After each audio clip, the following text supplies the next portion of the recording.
So what we have here is a 1997 or 1998 Audi A4. Yan. Which have been sitting for almost 5 years. Actually, kotse to ni Boss Richard. It was his personal car for so many years. But then, he needed space sa shop. So, pinark niya sa bahay. Then, after nun, it sat here for all those years. So, we are here to revive the car. Susubukan namin paandarin ni Charlie. There's Charlie, nililinis siya ng kotse. This is the first time that we saw the car. So, let's take a look at the car. Alright, so mga dala namin gamit to start this car is first, I bought this one in Lazada. It's a multifunctional oil extractor. So, this we will use to extract the gas from the gas tank para hindi na namin ibaba ni Charlie yung gas tank. So, para manual, ipapump na lang namin because we don't want expired gas to go inside the engine. If this car has gas, malamang meron siya. Then also, we have spark plugs, brand new. Again, Lazada. Gusto natin, fresh yung spark plugs para malakas yung spark. And I also bought, ito, meron tayong engine oil. I-change oil na rin natin siya. Since, if this runs today, ida-drive na namin siya papunta sa shop ni Boss Richard. Doon muna siya mag-stay until we fix the papers. And we have, since meron tayo oil, palitan na namin yung oil filter. Yan. Volkswagen. And just in case, bumili na rin ako ng fuel pump, which I think this one is inside the gas. So just in case na hindi na sira na yung gas pump niya, fuel pump niya, nagdala na rin ako. This one I also bought in Lazada. So, everything is in Lazada, guys. Of course, mga oils, mga WD-40s, then brake fluids, ATF, coolant. Yan. Ito yung mga basic tools na dala namin to start this car. So, what Charlie is doing is nililinis na muna yung engine bay kasi medyo maraming dahon. As you can see, maraming puno dito. Medyo exposed yung kotse. Kasi before, this used to have a roof. May bubong siya. So, yung natutulog yung kotse dito for how many years. Nasa ilalim naman siya ng bubong. So, it was covered. But last year, tinanggal na nila yung bubong. Kasi yung bubong, dilipat na nila sa shop ni Boss Richard. So, early this year, medyo nasa outdoor siya. And pumasok ang weather elements. Yan, yung mga dahon, nililinis lang. Buti dala namin yung blower. Yan.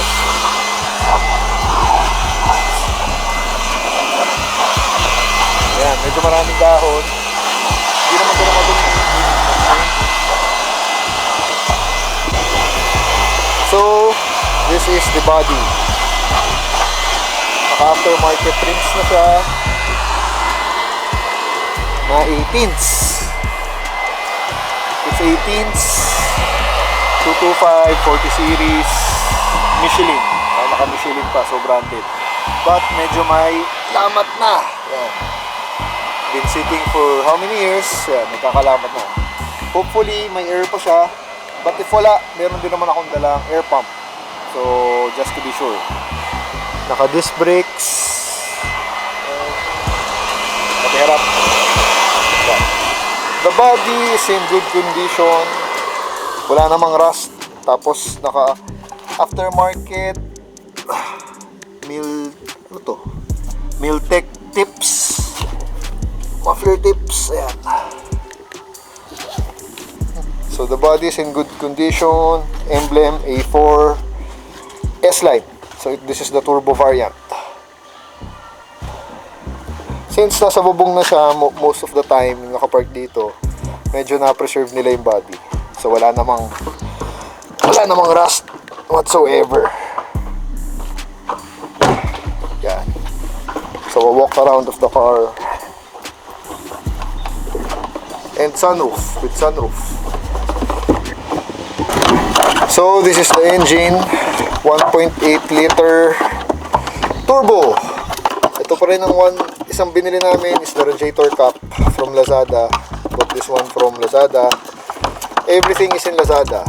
Kasi sabi ni Boss Richard na wala daw yung radiator cap. So now, she has one. Then, ito yung ECU niya. Pinalitan na rin ni Boss Richard ng new speed chip. So, this car is tuned. So, malakas-lakas siya than the stock one. So, that's a bonus. That's a cherry on top. This is the engine. It's not that dirty naman. Tignan natin yung engine oil. Okay.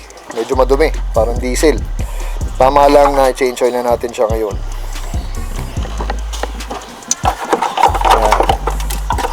So first thing siguro gagawin namin, lagyan namin ng battery just to check if it's alive. Then let's see what happens. Hopefully she starts. So this is the interior. Yan. So nice interior. Ganda lang dito. Medyo pinasukan lang ng tubig. As you can see. Kasi meron siyang sunroof. Yan. So tumutulo na siya.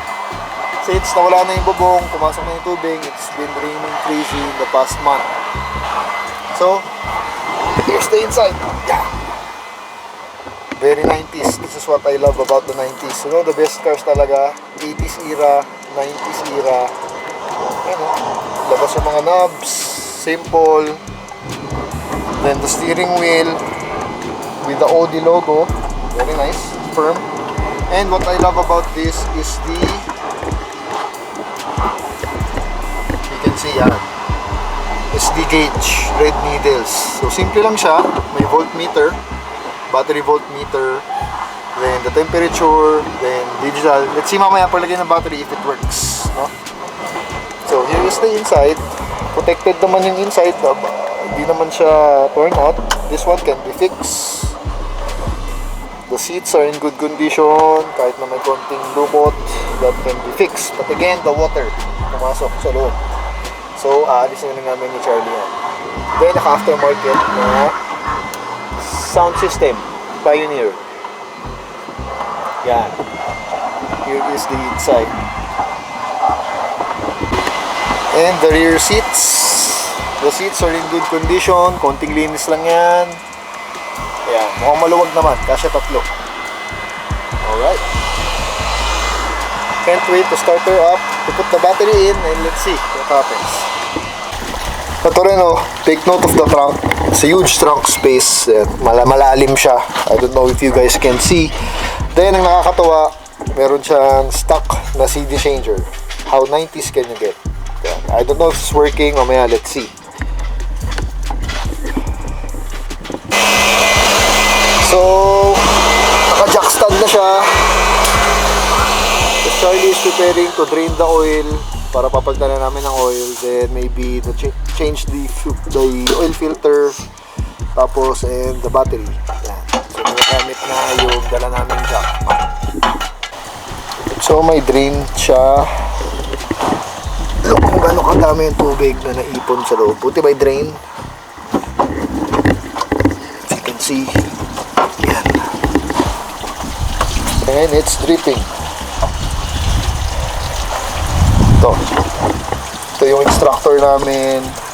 May nakuha na rin kami ng mga tubig from the inside. Yan. Now she's dripping. Buti may drain. Meron naman tanong. Hindi pa naman siya nag-rust inside. But tira mo pati yung mga kuryente wires nababad na sa tubig. Hopefully walang issue. Yan. So, after cleaning the engine bay, yan, malinis na with the blower. Not that dirty. So, all goods. And si Charlie, preparing to drain the oil. Yan. Thank you, Rebisco. Ayun, tumulo na. Sobrang dumi. Parang diesel.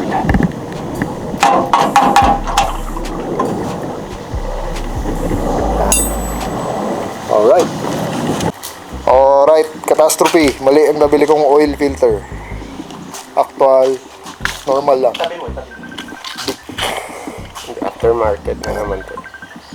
Okay lang. Ganun talaga. But this one, mabibili mo sa mga regular auto shop or sa Shell. So, siguro mamaya, punta kami na Shell. Alright, so came from Shell, nabili na yung tamang oil filter, C11. Oops, nalaglag pa yung oil filter. Ayos. Bonus siya, bonus. Bonus. Yan, medyo malalim yung bahay ng oil filter. Yan. So medyo ubos na ang hangin. Hindi ko siya naka-fully baba. Yan. Good. Yun. Meron naman tayong pahangin dyan. Tama. Hindi nga malis yun dyan. And the car is lowered. Ito rin. Medyo air out na siya. Yan. Buti may pandala tayo pahangin. Portable. Very useful.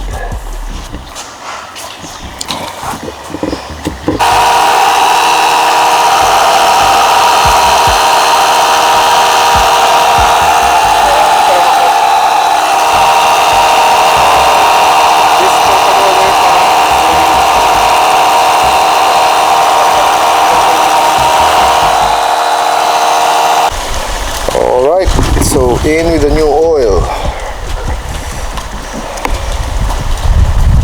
Sana hindi kami kapusin.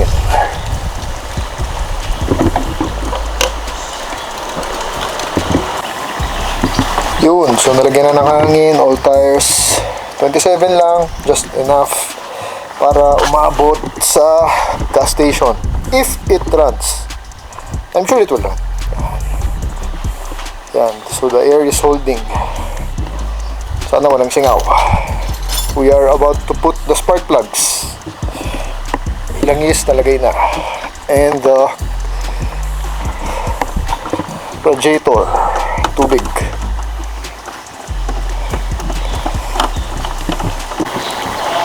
So these bad boys will live inside here. Ano kaya gamit nila? NGK din? I'm not sure. Yun. Hindi naman basa. Good side. So, NGK din ang gamit. NGKR. Hindi naman masyadong sunog. Ayan. But it's a good thing to replace already. Para to make sure that the spark is 100%. Para hindi palyado. NGKR. Yan.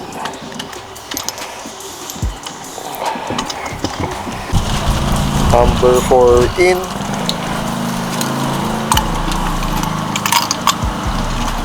Yan. Tapos na kami sa engine, basically.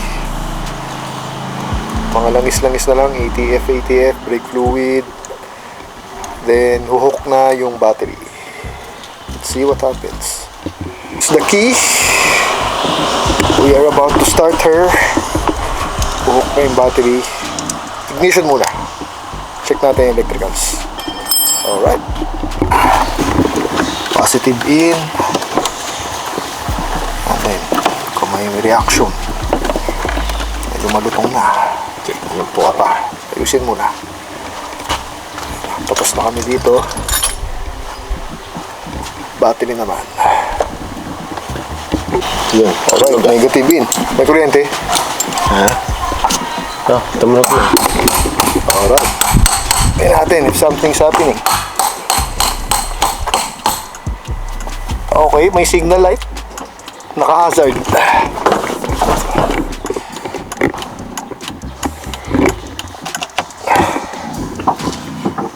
Ignition ko ah.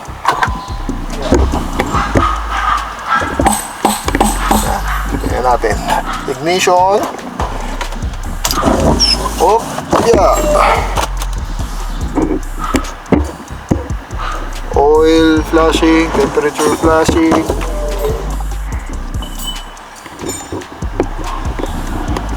May half tank gas. Ang dami. Madami tayong aalisin na gas, half tank. Maraming gas? Oo, half tank. Ayan. Wala. May push start pala. Try.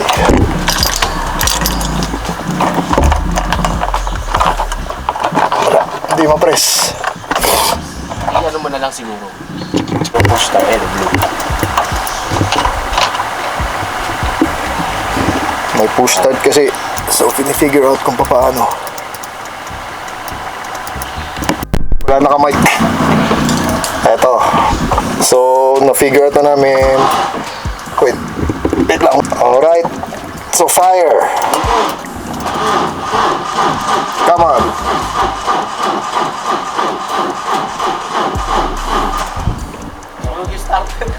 Ano? Pahinga? O gas? Gas. Pag-asa na yun no? Pag-asa na. So, sisilipin ni Charlie yung fuel pump kung natutulog o hindi. Yan. So, hinahanap lang yung tank. Ayun, the tank should be there.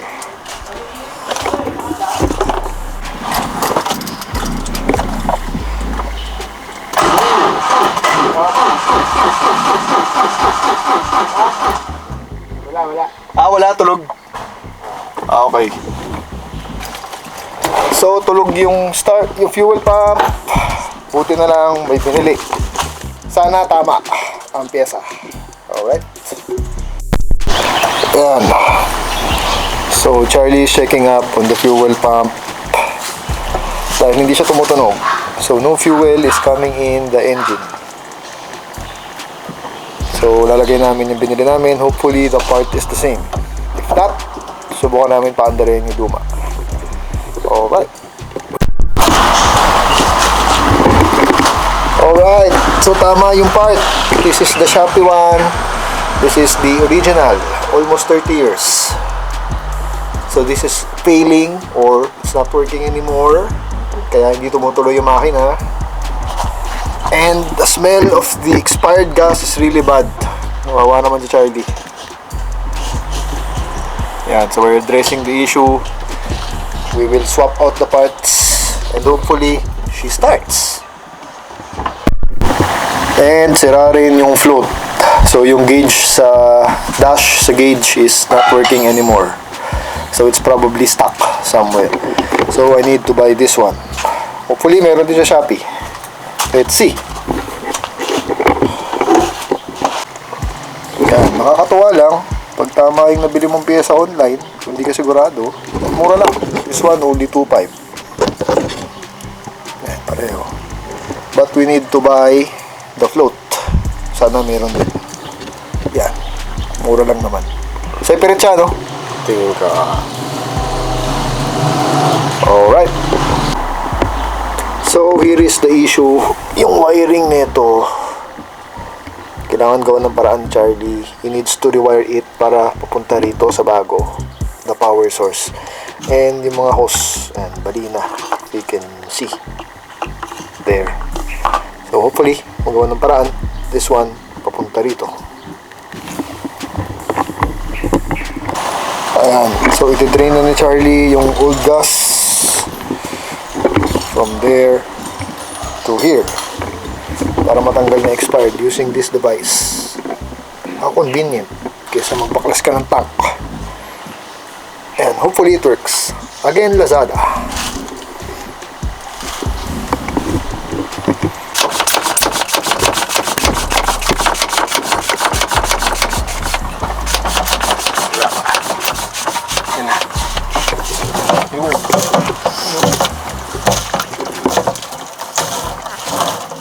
Alright, it's working. Ayos.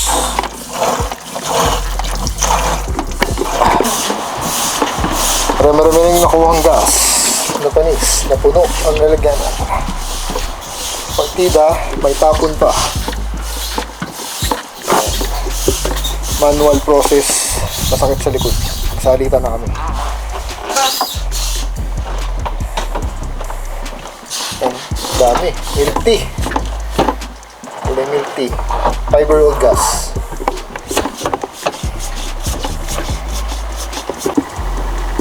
Yan, may nakita kaming mga spare na tube. For the meantime, ito muna gagamitin namin for the return of the fuel. And Charlie is already doing the rewiring. Yan.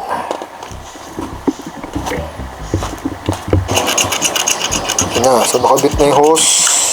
Temporary fix. Tapos for the gas and yung wire. Yan na. Mas maganda kaysa dito. Buti si Charlie, maraming spare parts. Order. Basurero. Yan. Magagamit namin from time to time. Hopefully, this fixed the issue ng fuel delivery system. Kaya ayaw na ito mag-start. Once makabit namin yan, hopefully she runs. At madrive na papuntang Fairview. Alright. So, mauhuli talaga itong isang part. Test fit. Ayan na. Almost ready. Nakibalik sa gas tank.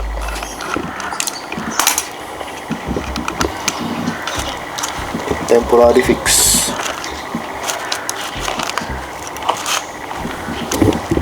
MacGyver muna.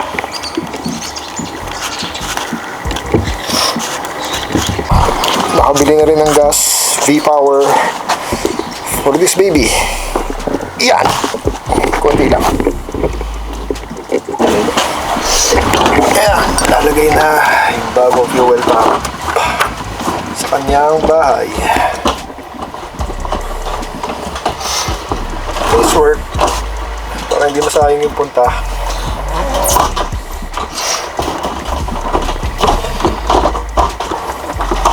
Yan.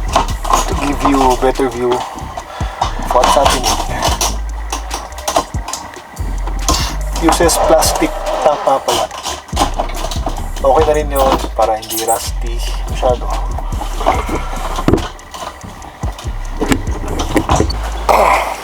So, habang kinakabit ni Charlie, let's talk about the car. Do you like the design? Itsura niya, kinda like the front end, tsaka yung back end. 90s na 90s. Pati yung headlight, kung malinis na yan, di na naniniraw. I'm sure it will look better. Times 10.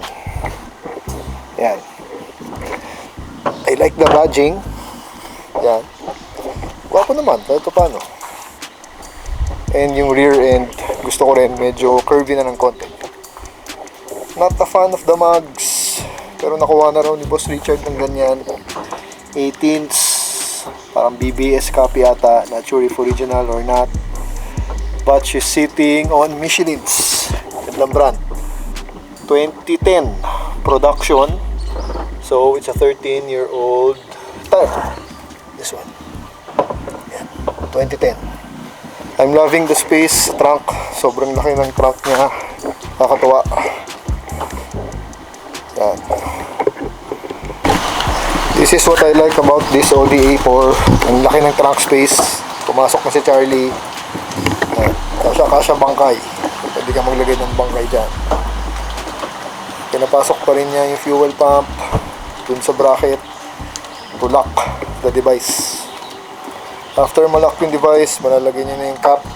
Then, we will put the gasoline inside her. Tapos, ready for fire. Again, trial. Medyo maambon. But the weather is cooperating with us. Final touches na actually.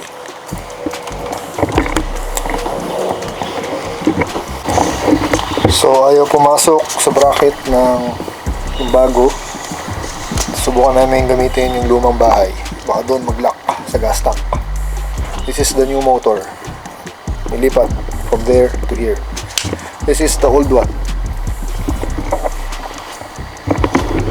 Challenges. Challenges, my man. Right, so balik tayo sa likod. One click. Yung lumang housing ng fuel tank ang ginamit. So, shoot agad nag-lock. So, ang ginamit natin yung original pa rin. Alright, ready to put in the gas. Alright, final check. Yan ang itsura. Nakabit na namin yung bago. Well, the new motor but the old housing. Yan, that's how she looks like with the new wiring. Gas. Gas, gas, gas, gas. And with the new 400 pesos worth V-Power.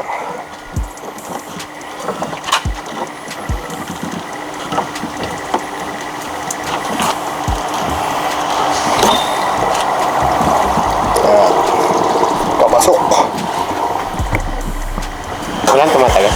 Ha? Wala naman, no? Wala kasing laman yung tangke. Kaya na. Empty yan eh. Kumukulog na. Sa ilalim, walang tumatapa na. Alright. So, nalalagay na yung gas sa likod. This push start button is really annoying. So, probably gagawin namin Charlie dyan. Didelete na namin yan. Babalik namin dito sa original, where it should be. Para old school. Pambagets ang ganyan. Yan. So, we're about to fire her up. Moment of truth. Si Charlie na magpapastart.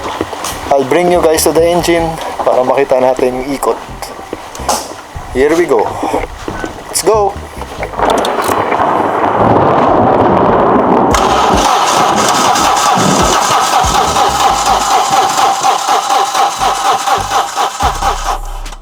Pahingayin mo, kumulog pa.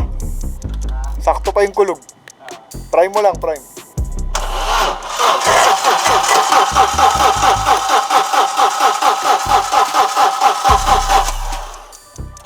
Sige, di pa umakit yan, yung gas. Dalawang prime.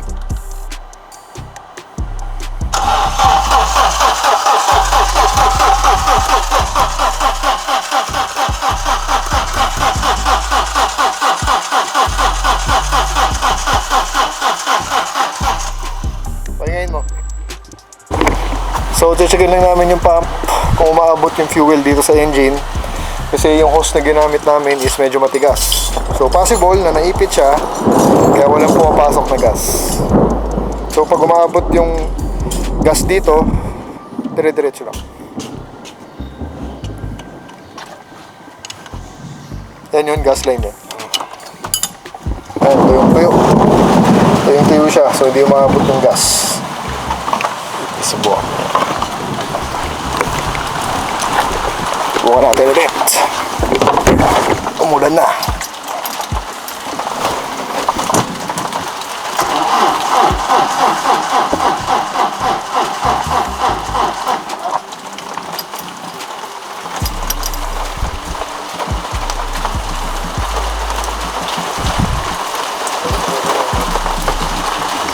So mukhang papalit kami ng hose. Palit ng hose. Ayusin ko yung Balik kami sa likod. Ganun talaga. Tenga ang trabaho. Biglang bumuhos ng ulan. So nakabili na kami ng gas. Baka kasi kulang lang. And yung float, hindi pa masyadong lubog sa gas. Kaya kulang yung pump. Let's see. Just waiting for the rain to finish. Bad trip ng ulan. Okay, huminto na yung ulan. Ambon-ambon na lang. Buti naman. So, gas number 2. Sana yun lang yun. Para hindi na namin baklasin ulit. Yung fuel pump. Hop! Tumutulo. Sayang. Patumulo. yung ori. Tumulo. Sayang.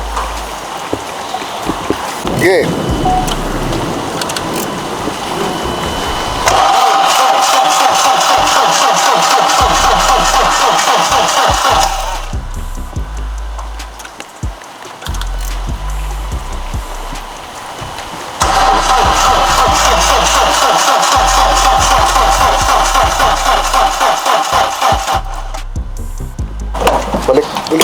Balik ulit ako dahil walang lumalabas na gas. So baka ikit yung hose. So check namin. See. Subukan namin tong hose na tong itim dahil mas malambot. Pero kahit naipit, buo pa rin. Let's see.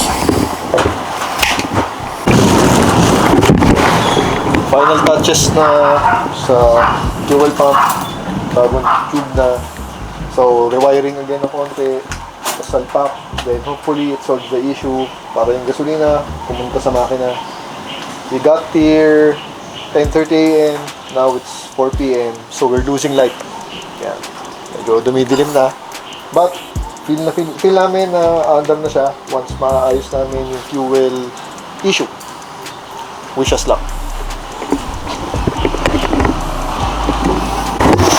Second attempt. balik ang fuel pump na may bagong hose na mas malambot. Yan. So, testingin kung nagpa-pump.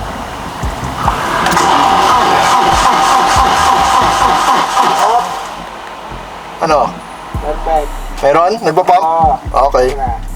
So, nagpa-pump siya. Nag-squirt ng gas.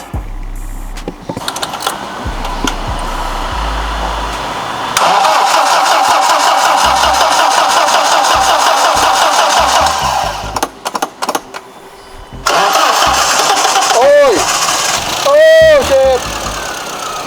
Ayun na! Woo! Okay, she's holding. Ayun na. First start after 5 years. Ayos ah.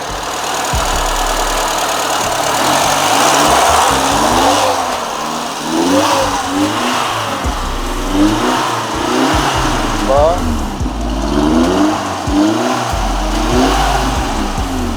May tunog ah. Ha? May tunog muffler. Ayan oh, sira nga yung float, nakailaw yung gas. Alright, ganda na minor oh. 1,000. Alright.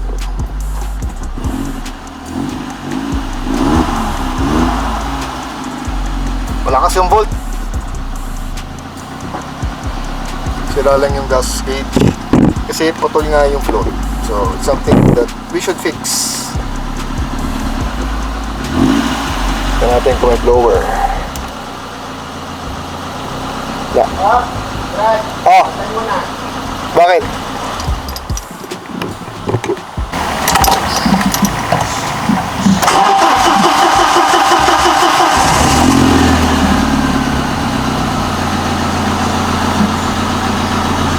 Okay yung starting, but we have issue sa radiator. Ayan, milk tea. Bakit ito nag-milk tea? So, we're trying to May back pressure. ayan lang, nag-overheat na.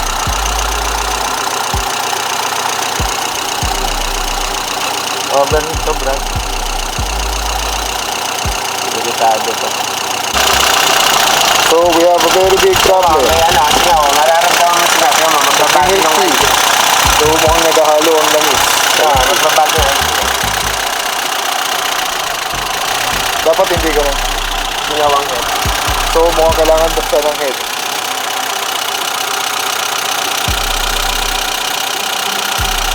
Okay. Langit yan, galing ka na. Engine oil. Brad. Meron? Ah. May usok din. Kunti. Puti. Kasi naghahalo nga. Yan. So, that's one problem that we have to address. Tingnan natin kung paano. Alright. So, napandam na natin. Naayos lang yung fuel system. But mukhang may malaking problema yung auto. Naghahalo yung langis inside the engine. So, ito nakikita nyo, bumubula-bula at milky yung radiator niya. And may konting usok sa exhaust na white. So, not a good sign. So, I think we need to open the top mount para makita kung anong gagawin pa. Para makita yung loob ng makina. So, I really don't know what to think at this point of time. We cannot drive her dahil siguradong mag-overheat yan. So parang blow-by ata yung kotse. Kailangan buksan yung top to see kung top overhaul lang or gaskets lang. So, one way to find out. So, na-discuss na namin ni Charlie ang game plan dito sa Audi A4 na to. Ayun o. Kita nyo lumabas sa radiator. Milk tea. So, ibig sabihin, naghahalo na yung oil and water sa engine. So, baka history nito is nag-overheat na siya. That's why wala yung radiator cap, nawawala to. Siguro nag-back pressure, sumabog, nawala. So, look at the mess. Ayan. So, ang game plan, babalikan namin next time para buksan na to. So, tingnan ko ano nangyayari sa loob niyan. Yung mga valve seals, mga gaskets. So hopefully hanggang dun lang, hindi umabot sa pistons. Kasi pag yun ang yung problema, madali palitan yun, mga seals lang. Then, once pabuksan namin, pagbalik namin next time, malalaman na namin kung ano yung sira. If it's worth saving, kung mga seal lang, maybe sasave namin siya. Pero kung masama na, kung umabot na sa pistons, maybe not anymore. So we'll see. So mga dalawang balik yan. So again, thank you for watching. Thank you for staying with us sa journey ng coaching to. At least napaandar natin siya. Medyo matino. But then, the sad part is, yan, nagmi-milk tea. Let's hear her one more time.